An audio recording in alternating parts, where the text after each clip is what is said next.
ہمارے مذہبی scholar modern ہو گئے کہ داڑھی ہی کا انکار. آپ نہیں رکھتے توبہ استغفار کرو, لیکن انکار نہیں کر سکتے آپ. اسلام کو اپنے کلچر کی وجہ سے چینج نہ کرو, اسلام ویسا ہی ہے. تو یہ اللہ کا حکم ہے, کیونکہ آپ کو آپ کی فطرت کو چینج کرنے نہیں دے گا اسلام آپ کو. دیکھو آج کل لڑکے لڑکی نما آ رہے ہیں کہ نہیں آ رہے ہیں, تو اسلام اس کی پرمیشن دیتا ہے. گورے کے پاس تو کوئی ہدایت نہیں, وہ کہتے ہیں ان کی نجی لائف ہے, جیسے چاہے بال کٹائیں, جیسے چاہیں یہاں بالیاں ڈالیں, جو مرضی کریں. لیکن اسلام نے پابندی لگا دی. نبی صلی اللہ علیہ وسلم کی صحیح حدیث ہے, ان مردوں پر لعنت ہے جو عورتوں کی مشابہت اختیار کرتے ہیں, ان عورتوں پر لعنت ہے جو مردوں کی مشابہت اختیار کرتی ہیں. تبھی تو عورت کے لیے بال چھوٹے کرنا پسندیدہ کام نہیں ہے, کیونکہ چھوٹے بال کس کے ہوتے ہیں؟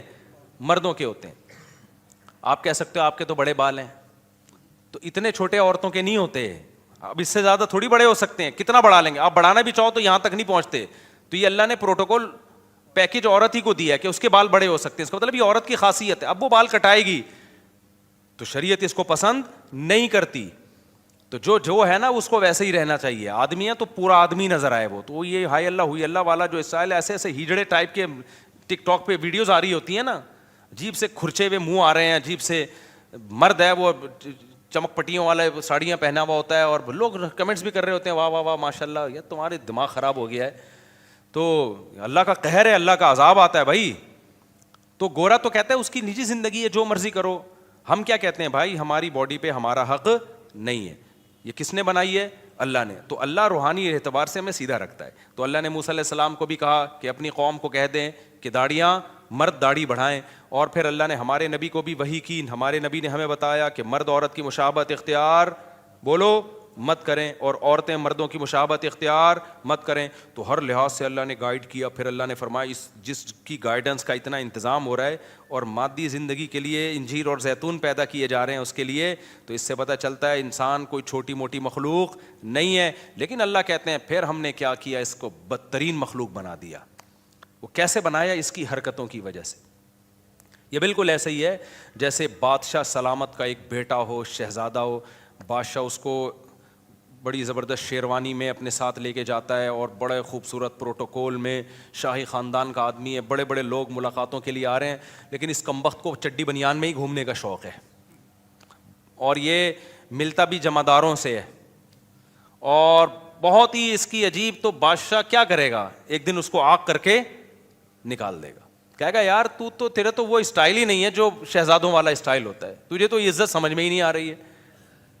تو اب دنیا کی نظر میں تو اس کو بے عزتی سمجھا جاتا ہے, لیکن اللہ کی نظر میں جو عزت اور ذلت کا معیار ہے وہ لباس نہیں ہے.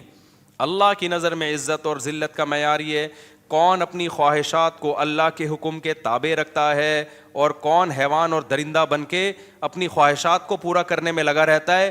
اللہ رسول کی اس کی نظر میں کوئی ویلیو نہیں ہے. اللہ نے یہ نہیں کہا کہ خواہشات پوری ہی نہیں کرنی ہے, ایسا ظالم اللہ نہیں ہے, کیونکہ جب پیٹ لگا دیا اللہ نے, خواہشات لگا دیں, یہی تو اسلام کا حسن ہے بھائی. ہندوؤں میں دیکھو کیسے لوگ ہیں جو ساری زندگیاں عذاب میں اب ڈالی ہوئی ہے, انہوں نے گوشت نہیں کھایا ساری زندگی سے, کہ بھی جانور کو ہلاک کرنا پڑتا ہے. گوشت جیسی نعمت سے محروم ہو گئے, لباس جیسی نعمت سے محروم ہو گئے. بہت سارے مذاہب میں ایسے کپڑے ہی نہائے ہی نہیں, اپنے آپ کو ایسی ٹینشنوں میں ڈال دیا اور کہا کہ اس سے بھگوان کیا ہوگا, خوش ہوگا. ایک صحابیہ کو دیکھا نبی صلی اللہ علیہ وسلم نے کہ وہ پیدل, صحابی تھے یا صحابیہ, حدیث پڑھے ہوئے مجھے بہت ٹائم ہو گیا, تو شاید میں بیان کرنے میں نا مجھ سے غلطی ہو جائے, لیکن اصل مفہوم یاد ہے. وہ پیدل حج پہ نکلی ہوئی تھیں, تو اتنا لمبا سفر, آپ صلی اللہ علیہ وسلم نے فرمایا کہ اللہ کو اس سے کوئی حاجت نہیں ہے کہ تم اپنے آپ کو اتنی ٹینشن میں ڈالو, کوئی بات نہیں, سوار ہو جاؤ اور دم دے دو اس کا. تو اتنی ٹینشن میں اپنے آپ کو ڈالنا کہ حلال تمام نعمتوں سے اپنے آپ کو محروم کر دینا, اس سے اللہ خوش نہیں ہوتا. لیکن اللہ نے کیا کہا کہ بھائی ایک خواہشات وہ ہیں جو انسانوں پہ سوٹ کرتی ہیں, ایک وہ ہیں جو گدے گھوڑوں پہ سوٹ کرتی ہیں, وہ انسانوں کے کام نہیں ہیں. مثال کے طور پر آپ عزت دار تھے, آپ نے اپنے بچوں سے کہا بیٹا میں چاہتا ہوں تم خوش رہو, بیٹا بتاؤ تمہیں کیا چاہیے. بچہ کہتا ہے ابو مجھے جو ہے نا آئس کریم چاہیے. آپ کہیں بیٹا بہترین آئس کریم آرڈر کر دی. اور بتاؤ بیٹا تمہیں کیا چاہیے. ابو مجھے گاڑی چاہیے. یہ لو بیٹا گاڑی لے لو. اور بیٹا کیا چاہیے. ابو میں جوان ہو گیا, مجھے ایک اچھی سی بیوی چاہیے, کوئی بات نہیں بیٹا ٹھیک ہے بتاؤ کون سی والی چاہیے, وہ والی چاہیے, نہیں وہ والی چاہیے, چلو وہ یہ والی لے آؤ. یہ سارے ایسی باتیں جس سے ابا اگر انسان کا بچہ ہوگا تو وہ غصہ نہیں ہوگا. میں اس لیے کہہ دیا کہ ابا اس طرح کی باتوں سے بھی, آئس کریم کھلانے میں ٹینشن میں نہیں آتے, گاڑی دلانے, شادی کی بات کرے گا تو وہ پتہ نہیں غصہ ہو جاتے ہیں کہ پاگل ہو گیا ہے, حالانکہ وہ بھی آئس کریم بھی ایک یعنی خواہش کے لیے ہی کھا رہا ہے, گاڑی بھی ہے اس لیے, تو وہ بھی تو اس کی ضرورت ہے نا بھائی. لیکن اس کے ابا کو ایک دم میٹر شارٹ ہو جاتا ہے ابا کا. تو خیر, لیکن انسان یعنی ابا اگر واقعی, انسان کا بچہ نہیں کہنا چاہیے, ابا کی توہین ہو رہی ہے اس میں, ابا اگر واقعی ابا ہوں گے. لیکن اب کیا ہے کہ ابا نے کہا بیٹا مجھے, میں چاہتا ہوں تمہاری جو بیٹا ضرورت ہے وہ پوری کرنا چاہتا ہوں, بتاؤ تمہیں کیا چاہیے. ابا مجھے چرس چاہیے. اب ابا کو غصہ آئے گا کہ نہیں آئے گا؟ بیٹا ہم خاندانی لوگ ہیں, تم بھی خاندانی ہو, ایسے مذاق دوبارہ نہیں کرنا. ابا میں مذاق نہیں کر رہا, مجھے کیا چاہیے؟ چرس چاہیے. یار بیٹا یہ غلط چیز ہے, اور بتاؤ کیا چاہیے اس کے علاوہ؟ ابا مجھے انٹی کو چھیڑنا ہے جا کے, مجھے بیوی نہیں چاہیے. میں ویسے ہی گدھے گھوڑے جیسے کرتے ہیں نا, جب ایک ٹرک ان کے دماغ پہ سوار ہوتی ہے تو گدھا گدھی تلاش کرتا ہے کہ نہیں کرتا؟ تو ابا ایک محلے میں گدھی ہے جو مجھے پسند آ گئی ہے, بس میں نے وہاں جانا ہے, اپنی ٹھڑک پوری کرنی ہے. شادی وادی کر کے بیوی بنا کے نہیں لانا, جب تک ٹھڑک پوری ہوگی کروں گا, اس کے ساتھ ریلیشن رکھوں گا, جب ٹھڑک پوری ہو جائے گی تو پھر اس کو چھوڑ کے کسی اور. ابا انسان کا بچہ ہوگا تو خوش ہوگا ایسی باتوں پہ؟ جائیدادوں سے آگ کر دے گا, بولے گا یہ میرا بچہ نہیں ہے بھائی, کسی نے غلطی سے میرے کھاتے میں نادرہ میں غلطی سے میں نے, نسبتیں دور کرے گا بھائی میرا اس بچے سے, لوگوں یہ میرا بچہ نہیں ہے, میری بے عزتی ہو رہی ہے. خدا کی قسم یہی کام انسان کے ساتھ ہو رہا ہے. قل من حرم زینت اللہ التی اخرج لعباده والطیبات من الرزق. اللہ کہتے ہیں بتاؤ, یہ جو ہندوؤں نے بہت سی چیزیں حرام کر لیں, عیسائیوں نے بہت سی چیزیں حرام کر لیں, اللہ کہتا ہے جو حلال پاکیزہ چیزیں کون حرام کر سکتا ہے؟ تم کہو میں نے پیدا تمہارے لیے, یہ شہد میں نے تمہارے لیے پیدا کیا, یہ جانوروں کا دودھ میں نے تمہارے لیے پیدا کیا, مرغیوں کے انڈے میں نے تمہارے لیے پیدا کیے, اور تمہارے مشورے پر پورے سال مرغی انڈا دے گی, ٹھیک ہے نا, گن پوائنٹ پہ ایسی غذائیں پیدا کر دیں جو پورے سال ہی انڈے دینے پہ آ گئی ہے. اور میں نے تمہارے لیے عورت کو پیدا کیا جس سے تم نکاح کرو, اس سے تمہیں محبت ملے گی, لتسکنوا الیہا, سکون ملے گا, محبت ملے گی, تمہارا خاندان اور پریوار تمہارا آباد ہوگا. جعل لکم من انفسکم ازواجا, اللہ نے تمہاری جنس کے جوڑے پیدا کیے تمہارے لیے. وجعل لکم من ازواجکم بنین وحفدا, اس سے تمہیں اولاد ملے گی اور پھر بڑھاپے میں نانا اور دادا بنو گے, وہ انجوائے کرو گے, یہ سب تمہارے لیے. انسان ایسا کمبخت نکلا, انسان نے کہا نہ مجھے گرل فرینڈ چاہیے, مجھے بیوی نہیں چاہیے. گدھے گھوڑے والے کام کیے کہ نہیں کیے؟ فرق پتہ ہے کیا ہے؟ گدھا گھوڑا یہ کام ٹائی اور سوٹ پہن کے نہیں کرتا. انسان نے کیا کیا؟ 3 پیس سوٹ اور ٹائی میں, اور ولاگ بنائی میری گرل فرینڈ ہے, یہ میری کلیگ ہے جس کے ساتھ میں گھومتا ہوں. 3 پیس سوٹ اور ٹائی سے انسان مہذب نہیں بن جاتا. انسانوں کو دھوکہ دیا جا سکتا ہے, اللہ کو دھوکہ بولو نہیں دیا جا سکتا. اللہ کی نظر میں کافر کی 2 ٹکے کی ویلیو نہیں ہے, کیونکہ کافر اللہ کے کہے ہوئے اچھے کو اچھا نہیں مانتا, اللہ کے کہے ہوئے برے کو برا نہیں مانتا. اللہ میاں نے کہا یہ میں نے تمہارے لیے دودھ کی نہریں پیدا کی, یہ میں نے تمہارے لیے شہد دودھ پیدا کیا, میں نے تمہارے لیے شہد پیدا کیا. کافر کیا کہتا ہے؟ میں شراب پیوں گا. وہ کیا کہہ رہا ہے؟ میں کیا پیوں گا؟ اور اسمبلی سے بل بھی پاس کرا لیا کہ شراب کیا ہے؟ لیگل ہے. اللہ کہتے ہیں بھائی یہ انسانوں والے کام نہیں ہے, یہ انسانوں پہ سوٹ, یہ گندی. دیکھا نا شرابی کے منہ سے آنکھیں کیسی ہوتی ہیں اس کی؟ دیکھو فلموں کی شرابی اور ہوتے ہیں, ایکچوئل میں شرابی بولو نا اور ہوتے ہیں. فلموں کا شرابی تو ایسا ہوتا ہے آدمی کہتا ہے میں بھی 2 بوتلیں پی لوں, لیکن ایکچوئل میں جب آپ شراب نے دیکھے ہیں نا, یورپ میں بھی دیکھے ہیں, ادھر بھی تھائی لینڈ وائلینڈ میں بھی گیا, تو اتوار کی رات کو میں ایسے ہم لوگ ٹہل کے نہیں نکلے, ایسے پڑے ہوئے ہیں لوگ, منہ سے رالیں ٹپک رہی ہیں, گند بدبو. ایکچوئل میں یہ ہوتا ہے, قتل ہو جاتے ہیں, ایکسیڈنٹ ہو جاتے ہیں, جہاز گر جاتے ہیں, پائلٹ نے پی لی, ٹیسٹ ہوتے ہیں, پھر بھی بعض دفعہ نکل جاتا ہے پائلٹ. تو پائلٹ جو ہے نا وہ پی کے الٹا ہو گیا, وہ سمجھا کہ جہاز الٹا ہو گیا ہے. حالانکہ خود الٹا ہوا تھا, وہ اس چکر میں اس نے جہاز کو سیدھا کرنے کی کوشش کی, ساری پبلک ہی الٹ گئی. اتنے حادثات ہوتے ہیں نا شرابیوں کے دنیا میں, آپ کی سوچ سے بھی زیادہ. یہ تو چھپاتے ہیں, دانت توڑ دیا کسی کے, مکہ مار دیا, کیس بھی نہیں بنا سکتے کہ پی ہوئی تھی بھائی اس نے. اس لیے اللہ نے کہا اتنی حلال چیزیں پیدا کی ہیں, گند کی طرف مت جاؤ. ٹھیک ہے تمہیں ٹینشن ہے, ڈپریشن ہے, ہر دنیا میں خوشیاں بھی آتی ہیں, غم بھی آتے ہیں, تو اس کا حل ہے کہ اللہ نے نیند کو پیدا کیا تمہارے لیے, سو جاؤ تم. اور کیا کرو بھائی, اللہ سے صبر مانگو, نماز میں دل لگاؤ. آپ نے ٹینشن دور کرنے کے لیے نشہ کرنا, آئس لینا شروع کر دیا, چرس پینا شروع کر دیا آپ نے. پھر تم یہ سمجھتے ہو کہ اللہ کہے گا اشرف المخلوقات ہے, نا نا نا نا, پھر آپ کو اللہ اشرف المخلوقات میں داخل نہیں کرے گا. پھر اللہ کہتا ہے میں نے انسانوں کو انسانوں میں پیدا کیا ہے, تم پر بہت سے لوگوں کے احسانات ہوں گے اور تمہارا بہت سے لوگوں سے ریلیشن ہوگا. دیکھو سورہ 5ویں پارے کی پہلی آیت لازمی پڑھو, وَاعْبُدُوا اللَّهَ وَلَا تُشْرِكُوا. اسلام جتنا ریلیشن پہ کو ویلیو دیتا ہے نا, غیر مسلم ریلیشن کو اتنی ویلیو نہیں دیتا. غیر مسلم صرف کسٹمر اور آپ کا جو فرینڈ ہے اس سے ریلیشن کو تھوڑی بہت ویلیو دیتا ہے کہ بھائی تھینک یو سے بات کیا کرو, تھینک یو پہ ختم کر دیا کرو. اس سے زیادہ غیر مسلم کی نظر میں ریلیشن کی ویلیو نہیں ہے. ریلیشن تو تمہیں سکھاتا اسلام ہے. کیا ریلیشن سکھایا ہے؟ 5ویں پارے کی پہلی آیت, پہلی یا دوسری آیت ہوگی, وَاعْبُدُوا اللَّهَ وَلَا تُشْرِكُوا, نہیں 5ویں پارے کی نہیں, سورہ نساء کی ہے, 4تھے پارے کی ہے میرا خیال ہے. وَاعْبُدُوا اللَّهَ وَلَا تُشْرِكُوا بِهِ شَيْئًا. سب سے پہلے ریلیشن اپنا اللہ سے مضبوط کرو. کس سے مضبوط کرو؟ انسان ریلیشن چاہتا ہے کہ نہیں چاہتا؟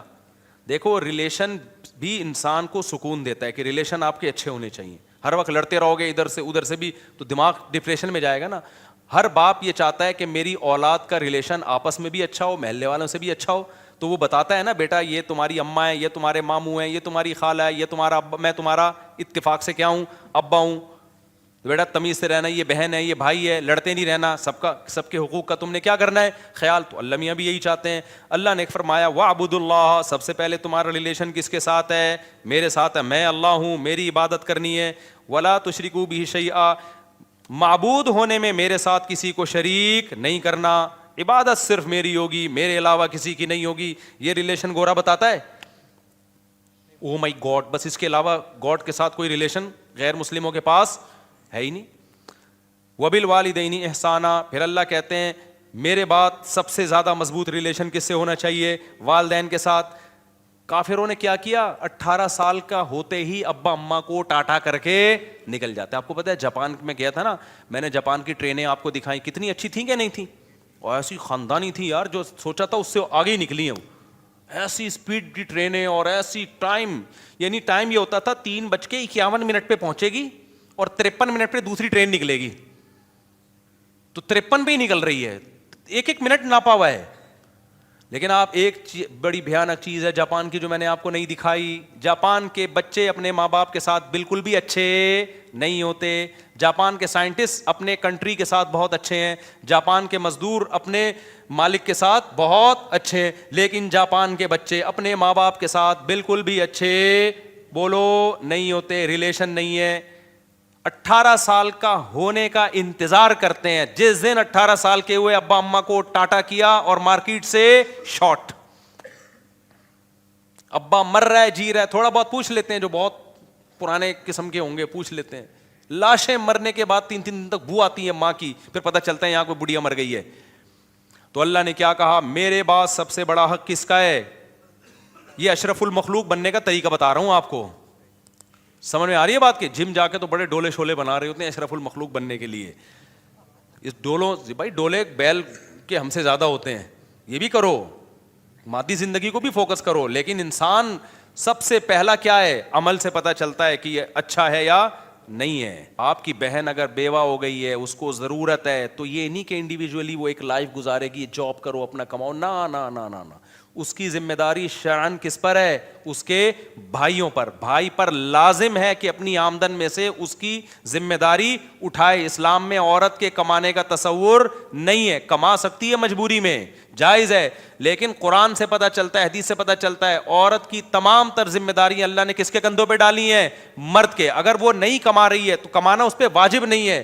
مرد نہیں کما رہا تو گنہگار ہو رہا ہے, کمانا اس پر واجب ہے.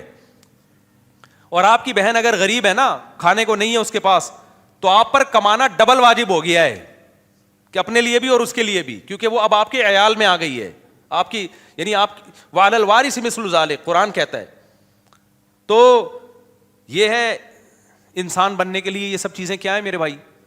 ضروری ہیں. پھر قرآن نے کہا والجار ذی القربی والجار الجنوبی, جو تمہارے پڑوس میں رہنے والا ہے, کوئی بھی تمہارا جس سے بھی کسی, والصاحب بالجنبی, حتیٰ کہ تھوڑی دیر کے لیے بھی اگر کوئی تمہارے ساتھ بیٹھا ہے تو اتنی دیر تک اس کا حق اس سے زیادہ ہے جو آپ کے ساتھ نہیں بیٹھا. مثال کے طور پر آپ پنکھے میں آ کے بیٹھے نا نماز میں, آپ کو پتا ہے ادھر پنکھے کی ہوا نہیں جا رہی, آپ کے ساتھ ایک بندہ بیٹھا ہے, تو قرآن کیا کہہ رہا ہے, یہ تھوڑی دیر تک تمہارے ساتھ ہے نا, تو تم نے اس کا خیال کرنا ہے. ہوتا کیا ہے, تھوڑی سی یوں مارا, اس کو پش کیا پنکھے سے, آہستہ آہستہ اس کو ادھر کو کھسکا دیا. جو مارکیٹ میں چل رہا ہے, سسٹم جو چل رہا ہے وہ یہی چل رہا ہے نا, پنکھے سے آہستہ آہستہ اس کو کیا کر دیا, کھسکا دیا. ہم جب اسکول میں پڑھتے تھے نا, ڈیسک لگے ہوتے تھے, تو وہ ڈیسک میں ہم 3 بندے بیٹھتے تھے, تو ہمارے بڑے پھڈے رہتے تھے نا. اب کوئی موٹا آ کے بیٹھ جاتا تھا نا, وہ جگہ 2 آدمیوں کی گھیر رہا ہوتا تھا, ہماری بڑی لڑائی ہوتی, اس کو یوں یوں کر کے دھکا دیتے. وہ بےچارا کہاں سمٹ کے جائے گا, یہ تو نہیں کہ ایک کولا گھر پہ رکھ کے آئے وہ ایک سے بیٹھے ہو. اتنی باتوں پہ بچوں کی, جیسے بچے لڑتے ہیں. تو یہ تو ٹیچر کی ذمہ داری ہے بھائی, وہ سمجھائے کہ جو ساتھ بیٹھا ہوا ہے آپ نے اس کا اکرام کرنا ہے, عزت دینی ہے اس کو. جہاز میں بیٹھا ہے کوئی آپ کے ساتھ, بس میں بیٹھا ہے کوئی آپ کے ساتھ, تو گھیرنے کی کوشش نہیں کرنی. پڑوسیوں کو دیکھ لو یار, دیواریں دوسرے کی دیوار پہ کھڑی کر دیتے ہیں, اس کے اس طرح سے گھر بنا رہے ہوتے ہیں, اس کی ہوا اور اس کی روشنی مکمل بند ہو گئی. تو باس اس پہ تو بڑا لمبا, یعنی ابھی تو میں یہ حقوق نہیں بتا رہا پڑوسیوں کے کیا حقوق ہیں, لیکن قرآن یہاں کیا کہہ رہے ہیں, اگر اچھا انسان بننا ہے تو کسی بھی شخص کا آپ کے ساتھ کسی بھی قسم کا کوئی لنک ہے, تو جتنا مضبوط لنک ہوگا اس کا حق اتنا ہی زیادہ. اللہ کا لنک اور حق سب سے زیادہ, اس کے بعد ماں باپ کا سب سے زیادہ, پھر اس کے بعد بلڈ ریلیشن میں بہن بھائیوں کا, پھر میاں بیوی کا, پھر اس کے بعد پڑوس کا, پھر کلاس فیلو کا, پھر جو سفر میں آپ کے ساتھ ہے وہ صاحب بالجنبی وابن السبیل, پھر جو مسافر اور اجنبی ہے, آپ کے ملک میں ایک نیا بندہ آ گیا تو اس کو ایسا عزت دو کہ اس کو اجنبیت محسوس نہ ہو. ہمارے یہاں اس کی کھال ادھیڑ لیتے ہیں لوگ کہ نیا آیا ہے, اس کو تو پتہ ہی نہیں ریٹ کیا چل رہے ہیں, ایک 50 روپے والا برگر 5000 میں بیچ دیتے ہیں اس کو. تو یہ سارے حقوق اللہ نے بیان کیے ہیں, اسی ریلیشن کو اسلام کہا جاتا ہے. سمجھ میں آ رہی ہے بات کہ نہیں آ رہی؟ کافر کے پاس یہ ریلیشن بولو نہیں.